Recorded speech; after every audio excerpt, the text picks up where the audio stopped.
వెంటనే బహిరంగ క్షమాపణ. నమస్తే అందరికి. సో ఇప్పుడు ఒక కాంట్రవర్సీ అయితే నడుస్తుంది. రామచరణ్ అన్న గారు అయ్యప్ప మాల వేసుకున్నారు. సో తను అయితే కడప అక్కడ దర్గాకి వెళ్ళారు, ఫేమస్.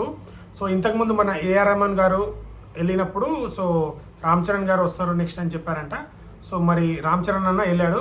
సో మన బుచ్చిబాబు గారు అండ్ రామ్ చరణ్ అన్న అండ్ ఏఆర్ రెహమాన్ గారు ఇప్పుడు ఒక మూవీ తీయబోతున్నారు నెక్స్ట్.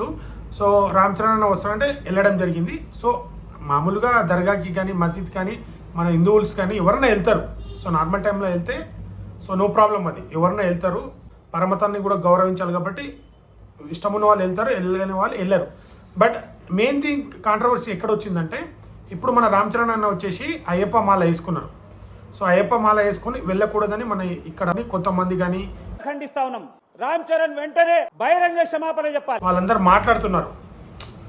యాక్చువల్లీ మన రామ్ చరణ్ అన్న మంచి ఆంజనేయ భక్తులు, సనాతన